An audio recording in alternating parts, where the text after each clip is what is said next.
देवता भी उनका अभिनंदन करते हैं जो हर पल महाकाल का वंदन करते हैं। हर हर महादेव। जय भोलेनाथ। आप सभी पर भोलेनाथ की कृपा सदा बनी रहे। आज कार्तिक मास का अंतिम प्रदोष व्रत है, यानी शुक्ल पक्ष का प्रदोष व्रत है। और आज प्रदोष काल में भगवान शिव का पूजन करने के साथ ही बुध प्रदोष व्रत की कथा का श्रवण भी सभी भक्तों को करना चाहिए। जो भक्त भगवान शिव की कृपा प्राप्त करना चाहते हैं या जिनके जीवन में कोई ऐसी समस्या हो जिसका निवारण नहीं हो पा रहा हो, तो आज के दिन सच्चे मन से प्रदोष काल में भगवान शिव का पूजन करने के बाद कथा का श्रवण करने से सभी समस्याओं का अंत भगवान शिव की कृपा से हो जाता है। आज यानी 13 नवंबर बुधवार को प्रदोष काल का समय शाम 4:53 से 6:23 तक रहेगा। इसी शुभ मुहूर्त में आपको भगवान शिव का विशेष पूजन करने के साथ ही कथा का पाठ करना है। और अब आप सुनेंगे बुध प्रदोष व्रत की कथा। बुधवार का दिन विघ्नहर्ता भगवान गणेश को समर्पित होता है और किसी भी कथा का शुभारंभ सबसे पहले गणेश भगवान जी का ध्यान करके और गणेश भगवान जी की कथा सुनकर ही करना चाहिए। तो पहले सुनिए गणेश भगवान जी की कथा। बहुत समय पहले की बात है, एक गांव में एक विधवा अपनी बहू के साथ रहती थी। बहू थोड़ी मंदबुद्धि थी और उसे भूख बिल्कुल भी सहन नहीं होती थी। ऐसे में वह हर दिन सुबह उठकर सबसे पहले खाना खाया करती थी। एक दिन विधवा महिला ने अपने घर पर एक पूजा रखी, लेकिन उसे इस बात की बड़ी चिंता थी कि उसकी बहू तो सुबह उठकर ही खाना खाने लग जाएगी। ऐसे में भगवान के लिए बना प्रसाद तो झूठा हो जाएगा। ये सोचकर उसने अपनी बहू को कुछ समय के लिए घर से दूर रखने का उपाय सोचा। उसने सुबह अपनी बहू को एक मटका दिया जिसमें नीचे से छेद था और उसने अपनी बहू को बुलाकर कहा कि बहू, आज घर में पूजा है, इसलिए तू जा और जाकर पानी का इंतजाम कर ले। हालांकि बहू भी बहुत चालाक थी। उसने ये सब देख लिया था कि मटके में नीचे छेद है। ऐसे में उसने घर से बना हुआ आटा चुपके से निकाल लिया और मटकी में पानी भरने चल पड़ी। जब वह कुएं के पास पहुंची तो कुएं के पास पहुंचकर उसने उस आटे से रोटियां बनाई। पास में ही आग जल रही थी। उसने उसी आग में अपनी रोटियां सेक ली। इसके बाद उसे नजदीक ही गणेश भगवान का मंदिर भी दिखाई दिया, जहां पर किसी ने भगवान गणेश के समक्ष घी रखा हुआ था। बहू ने उसी घी को अपनी रोटी पर लगा लिया और खा गई। उसकी इस हरकत को देखकर भगवान गणेश को बहुत गुस्सा आया और उन्होंने अपनी नाक पर एक उंगली चढ़ा ली। कुछ समय के बाद जब गांव वालों ने देखा तो उन्हें बड़ा आश्चर्य हुआ और उन्होंने भगवान गणेश को लाख समझाने की कोशिश की, लेकिन उन्होंने अपनी उंगली वापस नहीं हटाई।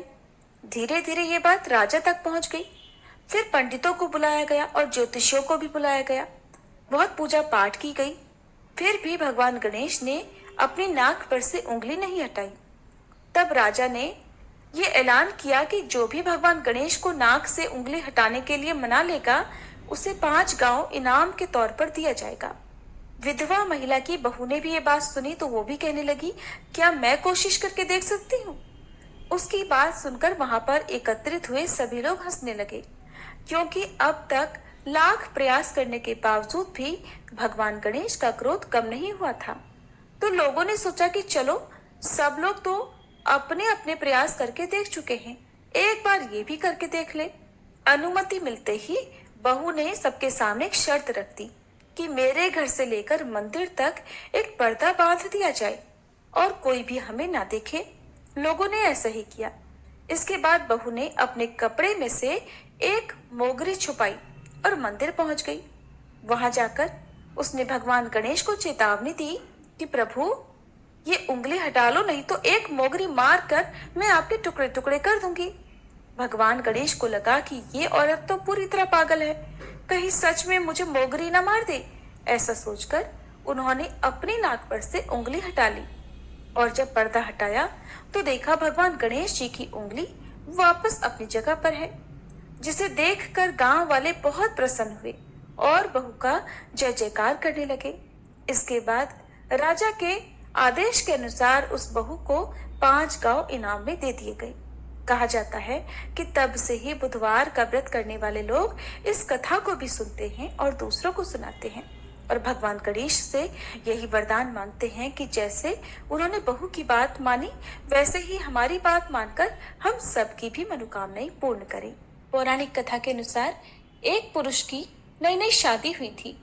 गौने के बाद दूसरी बार वह अपनी पत्नी को लाने के लिए अपनी ससुराल पहुंचा और सास से कहने लगा कि माँ जी, वह बुधवार के दिन पत्नी को लेकर वापस जाएगा।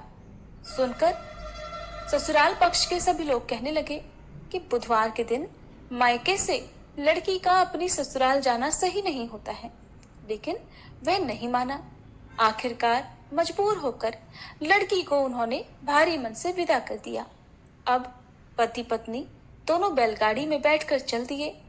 नगर से बाहर निकलते ही पत्नी को जोर से प्यास लगी और अपने पति से उसने पानी लाने के लिए कहा। जब पति पानी लेकर आया तो देखा कि उसकी पत्नी तो किसी पराये पुरुष के लाए लोटे से पानी पी रही है और खूब हंस हंस कर उससे बातें भी कर रही है।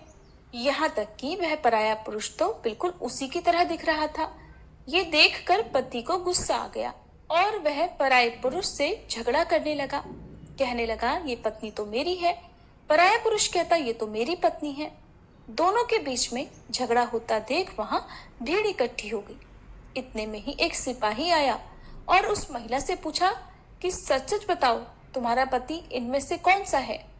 लेकिन महिला दोनों पुरुषों की एक जैसी शक्ल होने के कारण अपने असली पति को पहचान ही नहीं पाई और फिर वो नहीं बता पाई कि उसका पति कौन है। तब वह पुरुष भगवान शंकर से मन ही मन प्रार्थना करने लगा कि हे प्रभु, हे महादेव, हमारी रक्षा कीजिए।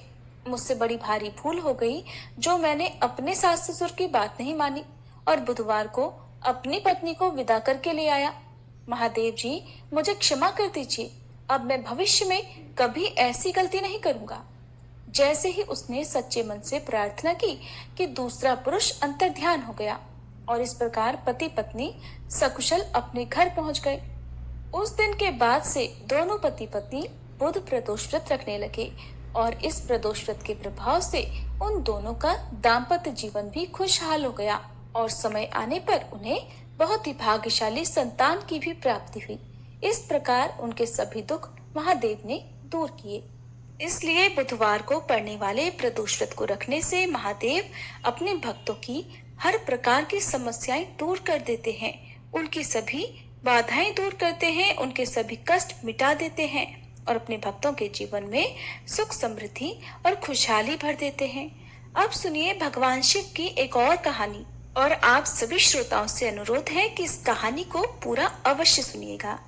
एक समय की बात है जब श्री राम जी वनवास समाप्त होने के बाद राज सिंहासन पर बैठे हुए थे। उस समय माता पार्वती और भोलेनाथ जी विचरण कर रहे थे। भोलेनाथ ने देखा कि श्री राम जी के दादाजी का श्राद्ध का भंडारा हो रहा है।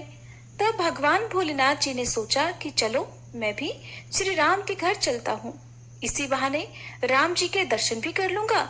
तो भोलेनाथ ने माता पार्वती से कहा, हे देवी, तुम कैलाश धाम को जाओ और हमारे लिए स्वादिष्ट भोजन बनाओ, मैं बस थोड़ी देर में आता हूँ। माता पार्वती ने भोलेनाथ की बात मान ली और वे कैलाश धाम को चले गई।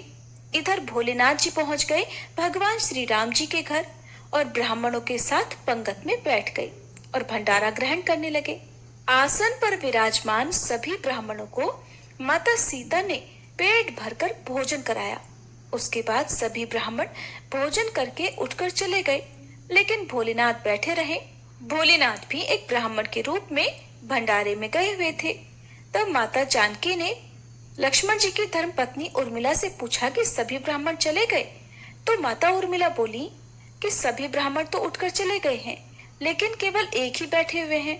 तब माता जानकी जी बोली, अच्छा कोई बात नहीं, थोड़े ज्यादा भूखे होंगे, इसलिए इन्हें अच्छे से भोजन करा दो। तब माता जानकी उर्मिला सहित अपनी सखियों के साथ भोलेनाथ को भरपेट भोजन कराने लगी। भोलेनाथ भोजन करते ही गए, खाते ही गए, लेकिन उनका पेट नहीं भरा, उनकी भूख शांत ही नहीं हुई और वे भोजन करते ही चले गए। माता जानकी जी की रसोई का सारा सामान खत्म हो गया, लेकिन भोलेनाथ तो उठे ही नहीं। तब माता सीता जल का लोटा लेकर भोलेनाथ के पास गई और बोली, बाबा ये जल ग्रहण कर लो। तब भोलेनाथ बोले कि देवी, जब आधा भोजन कर लूंगा तभी पानी पीऊंगा। अब तो माता सीता सोचने लगी कि लो, इनका तो अभी आधा भोजन भी नहीं हुआ और यहाँ रसोई घर का सारा सामान खत्म हो रहा है। तब उन्होंने फिर से सामान मंगवाकर उन ब्राह्मण देवता को भरपेट भोजन कराया, लेकिन भोलेनाथ तो रुकने का नाम ही नहीं ले रहे थे। इतनी ही देर में माता कैकेयी आ गई और पूछने लगी, क्या हुआ बेटी, तुम सब परेशान लग रही हो। तो जानकी जी बोली कि माता, सभी ब्राह्मण तो उठकर चले गए, केवल एक यही ब्राह्मण बचे हैं जो उठने का नाम ही नहीं ले रहे हैं। बताइए अब मैं क्या करूं। तब माता कैकेयी ने फिर से सामान मंगवाया। इतने में ही भोलेनाथ ने आवाज लगाई, लेते आओ, बहुत जोर से भूख लगी है। तब माता जानकी जी बोली, बाबा अभी तो आटा साना है, थोड़ी पूरी पका लूं फिर लेकर आती हूँ। तब भोलेनाथ जी बोले, अरे बेटा आटा ही ले आओ, मैं तो आटा ही खा लूंगा। अब तो भोलेनाथ ने आटा, दाल, चावल सब कुछ बिना बने ही रसोई घर में ले जाने से पहले ही समाप्त कर दिया। माता सीता हार कर दौड़ी दौड़ी श्री राम जी के पास गई। उन्हें परेशान देखकर श्री राम बोले, क्या हुआ जानकी जी, इतना परेशान क्यों हो। तब माता जानकी बोली कि हे प्रभु, सभी ब्राह्मण तो उठकर चले गए हैं, केवल एक ऐसा ब्राह्मण बैठा हुआ है जो कि सारे भंडार को खाली किए दे रहा है। राशन मंगवा कर लाओ तो रसोई घर में जाने से पहले ही बोरियों की बोरियां समाप्त कर दे रहा है। सीता जी की बात सुनकर श्री राम बोले, चलो मैं देखता हूँ कि ऐसा कौन आ गया है। श्री राम जी भंडारे में पहुंच गए। देखते ही पहचान गए कि अरे ये तो मेरे भोलेनाथ जी हैं। तब श्री राम ने भोलेनाथ को मन ही मन प्रणाम किया और कहने लगे कि जानकी जी, इन्हें तो कोई नहीं खिला सकता, इनको तो केवल अन्नपूर्णा माँ ही खिला सकती हैं। तब राम जी ने मन ही मन माता पार्वती जी को बुलाया और तब माता पार्वती जी प्रकट होकर बोली, क्या हुआ श्री राम जी, आपने मुझे क्यों याद किया। तब भगवान श्री राम बोले, माते ये बाबा तो उठने का नाम ही नहीं ले रहे, जरा देखिए तो। तब माता पार्वती जी बोली कि इन्होंने तो कहा था कि पार्वती तुम कैलाश पर खाना बनाओ, दोनों साथ में मिलकर खाएंगे, लेकिन मेरे स्वामी तो स्वयं यहाँ पर अकेले अकेले खा रहे हैं। तब माता पार्वती जी बोली कि चलो मैं देखती हूँ। तब माता ने एक लड्डू भोलेनाथ जी की थाली में रख दिया और भोलेनाथ उस लड्डू को खाने लगे। अब तो भोलेनाथ खाते चले गए, लेकिन लड्डू खत्म ही नहीं हो रहा था। भोलेनाथ सोचने लगे कि भला ये लड्डू खत्म क्यों नहीं हो रहा, ये तो जाना पहचाना लड्डू लग रहा है। भोलेनाथ जी ने सोचा कि ये कौन सा लड्डू माता सीता उन्हें खिला रही हैं। तब उन्होंने नजर उठाकर माता सीता को देखना चाहा। तब सामने माथे पर लाल बिंदी लगाए स्वयं अन्नपूर्णा माता पार्वती जी खड़ी थी। माता बोली, और कितने लड्डू रख दूं? माता पार्वती को देखते ही भोलेनाथ बोले, बस हो गया, मेरा पेट भर गया है। भोलेनाथ जी अब उठ गए। अब उनका पेट वास्तव में भर चुका था। भोलेनाथ जी भोजन करके उठ गए।